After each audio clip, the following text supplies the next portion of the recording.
New Amsterdam Recap, Season 5, Episode 11 Falling.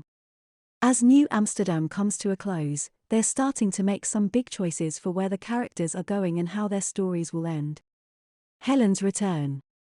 Following the shocking reveal last episode that Helen is back in New York, Max fumbles to explain himself to Elizabeth. She gets what he's going through but makes it clear that she doesn't want to get caught up in any drama. After they talk, Max gets a text from Helen asking him to meet up with her tonight. While in the woods, Max shows Elizabeth the texts from Helen and tells her that he's not going. She tells him that she should so he knows exactly what he wants. After getting back, he goes to the bar where Helen asked him to meet her at but he doesn't go up to her. He leaves and goes to Elizabeth and kisses her. One great adventure. A patient is brought in with an allergic reaction that will need to stay at the hospital for the day. He says that he bought a team-building day retreat that is non-refundable so he can't stay. Max volunteers to take the retreat as a way to escape having to face Helen and with convincing, he gets Lauren, Elizabeth, Ben, and Iggy to go too. The retreat takes them on a 10-mile hike in the mountains which forces them to unplug from the world. At the end of the hike, they rappel down a 200-foot cliff with the goal of it providing clarity. The guide that's with them is the last to rappel down and the stone holding her line breaks as she's going down. She falls and her ankle gets stuck between two boulders. The doctors rush to help her and find that her heart isn't beating. They start CPR and Lauren has a device that uses her phone battery so great, a portable defibrillator. While they're doing that, Iggy starts running off to try to get cell service to call 911. When they have her heart beating, they try to get her foot free from between the rocks but they're too heavy to move. After a while, Max and Lauren go off to try to start a fire in hopes of creating a smoke signal. A rock slide starts while they're there and they rush to help the others again. Ben has taken a hit to the head but is awake and responsive.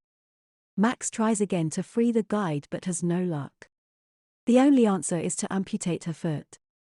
Once Lauren finishes the amputation, they move away from where the rocks are falling. At this point, Iggy has managed to call 911.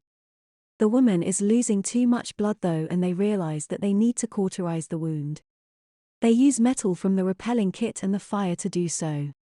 Shortly after, a rescue helicopter shows up. Risks and rewards.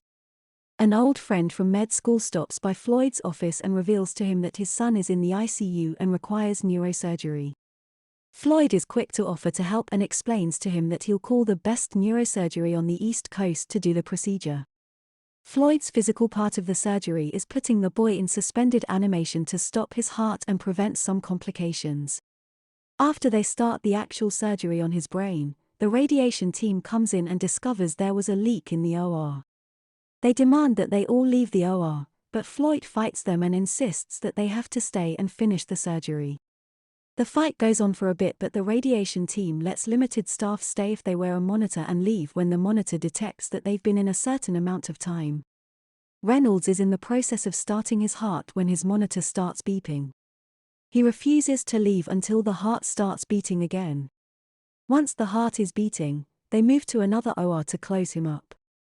Despite the high risk of the surgery and the complications, the patient is doing great.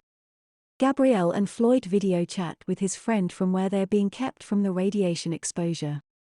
After the call, they talk about Gabrielle leaving and she reveals that she wouldn't be going if he asked her to stay. Endings and beginnings. Struggling to sign his divorce papers, Iggy is eager to join in on Max's adventure. While out there, Iggy is the one to leave the group and look for cell service. As he's running through the trail, he falls and hits his head. A hallucination of his younger self follows him after that. The pair get into an argument that gives Iggy some clarity. Back at the hospital, Martin stops by when he hears about Iggy. As they talk about what happened, Iggy gives Martin the signed divorce papers. Martin tries to refuse them at first because of the timing, but Iggy explains that he needs to do this now. When Martin takes them, he tells Iggy that it seems like he's taking this well. Iggy disagrees but explains that he knows what he wants now and ends his point by asking Martin on a date. A meeting. Lauren shows up at a meeting and thinks she sees Vanessa there. When it turns out to not be, she invites the girl to sit with her at the meeting and explains that she's 3 years sober. The girl is apprehensive, but Lauren explains that she asked God to let her help someone like herself today. They go and sit down together. New Amsterdam is almost over. The 2-hour series finale will be airing in 2 weeks on January 17th. Until then, check out our other coverage of the show here. Thank you for watching and stay with us for more update videos.